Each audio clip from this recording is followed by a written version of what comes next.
ರಾಜಸ್ಥಾನದ ಜೈಪುರ್, ಹಾಗೆ ಗುಜರಾಟದ ಬರೋಡಾ, ಅಹಮದಾಬಾದ್, ಮಹಾರಾಷ್ಟ್ರದ ಮುಂಬೈ, ಕರ್ನಾಟಕದ ಬೆಳಗಾವಿ, ಬೆಂಗಳೂರು, ಮೈಸೂರು, ಕೇರಳದ ತಿರುವನಂತಪುರ, ಮಧುರಾಶನ ಮಧುರೈ ಮೂಲಕವಾಗಿ ಭಾರತಾಂಬೆಯ ಪದತಲವಾದಂಥ ಕನ್ಯಾಕುಮಾರಿಗೆ ಬಂದೆ.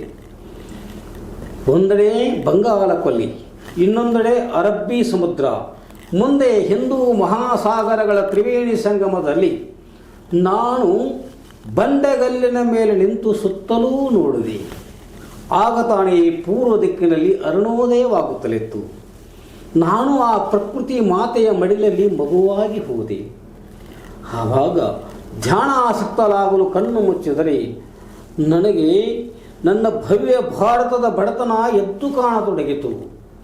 ಮಾತೃದೇವೋಭವ ತಾಯಿ ದೇವರು, ಪಿತೃದೇವೋಭವ ತಂದೆ ದೇವರು, ಆಚಾರ್ಯ ದೇವೋಭವ ಗುರುದೇವರು, ಅತಿಥಿ ದೇವೋಭವ ಈ ಮಾತುಗಳಿಗಿಂತ ನನಗೆ ದರಿದ್ರ ದೇವೋಭವ ಎನ್ನ ಉಕ್ತಿಯು ನನ್ನ ಹೃದಯ ಪಟಲದಲ್ಲಿ ಸ್ಮೃತಿ ಪಟಲದಲ್ಲಿ ಬಡಿಯಲು ಆರಂಭಿಸಿತು.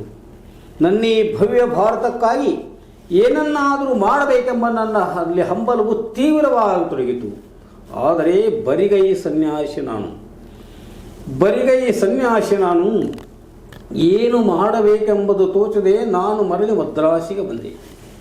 ನಾನು ಮದ್ರಾಸಿನಲ್ಲಿರುವಾಗ 1893 ಸೆಪ್ಟೆಂಬರ್ 11ರಂದು ಅಮೆರಿಕೆಯ ಚಿಕಾಗೋ ಪಟ್ಟಣದಲ್ಲಿ ವಿಶ್ವಧರ್ಮ ಸಮ್ಮೇಳನವು ಆಯೋಜಿತವಾಗಿರುವ ಸುದ್ದಿಯು ನನಗೆ ತಿಳಿಯಿತು.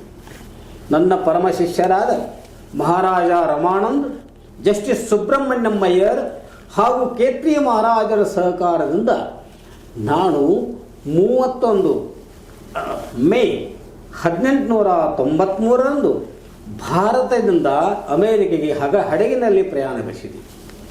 ನಾನು ಹಡಗಿನಲ್ಲಿ ಸಂಚರಿಸುತ್ತಲಿರುವಾಗ ಗುರುದೇವರ ನೆನಪಾಯಿತು. ಗುರುದೇವರು ಹೇಳಿದ ಮಾತು, ನರೇಂದ್ರ, ನೀನು ಈ ಪ್ರಾಪಂಚಿಕ ಸುಖಭೋಗವನ್ನು ಅನುಭವಿಸುವುದಕ್ಕಾಗಿ ಹುಟ್ಟಿಲ್ಲ, ನಿನ್ನಿಂದ ಮನುಕುಲ ಉದ್ಧಾರವಾಗಬೇಕಾಗಿದೆ ಎಂಬ ಮಾತುಗಳು ಪುನಃ ನನ್ನ ಸ್ಮೃತಿ ಪಟಲದಲ್ಲಿ ಬೀಳಲಾಗಿ ನನ್ನ ಈ ಭವ್ಯ ಭಾರತಕ್ಕಾಗಿ ಏನನ್ನಾದರೂ ಮಾಡಬೇಕೆಂಬ ನನ್ನ ಛಲವು ಮತ್ತಷ್ಟು ತೀವ್ರವಾಯಿತು. ಕಾರಣ, ನನಗೆ ಅನೇಕ ಕಷ್ಟ ನಷ್ಟಗಳು ಬಂದೆರಗಿದರೂ ಕೂಡ ನಾನು ಅಮೆರಿಕೆಯ ಚಿಕಾಗೋ ಪಟ್ಟಣದಲ್ಲಿ 1893 ಸೆಪ್ಟೆಂಬರ್ 11ರಂದು ಆಯೋಜಿತವಾದಂಥ ವಿಶ್ವಧರ್ಮ ಸಮ್ಮೇಳನಕ್ಕೆ ಭಾರತದ ಪ್ರತಿನಿಧಿಯಾಗಿ ನಾನು ಹಾಜರಾದೆ. ಆದರೆ ಅಲ್ಲಿ ನಾನು ಕಂಡದ್ದೇನು, ಈ ಬೃಹತ್ ಯುರೋಪದ ಅನೇಕ ರಾಷ್ಟ್ರಗಳಿಂದ ಆಗಮಿಸಿದ ವಿವಿಧ ಧರ್ಮದ ಧರ್ಮಾನುಯಾಯಿಗಳು, ಕ್ರಿಶ್ಚಿಯನ್ ಪಾದ್ರಿಗಳು ವೈಭವದಿಂದ ಆಗಮಿಸಿ ತಮ್ಮ ತಮ್ಮ ಧರ್ಮಗಳೇ ಶ್ರೇಷ್ಠವೆಂದು ಸಾರಿದರು.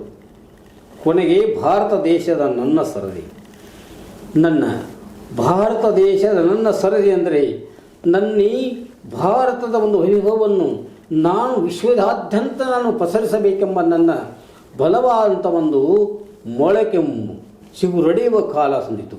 ಕಾರಣ, ವಿಶ್ವಧರ್ಮ ಬೃಹತ್ ವೇದಿಕೆಯ ಮೇಲೆ ನಾನು ಹೋಗಿ ನಿಂತು ಸಂಭವಿಸಿದ ಎರಡು ಶಬ್ದಗಳು, ಪ್ರಿಯ ಸಹೋದರ ಸಹೋದರಿಯರೇ, ಡಿಯರ್ ಬ್ರದರ್ಸ್ ಅಂಡ್ ಸಿಸ್ಟರ್ಸ್, ನೆರೆದ ಸಹಸ್ರಾರು ಜನರ ಸ್ಮೃತಿ ಪಟಲಕ್ಕೆ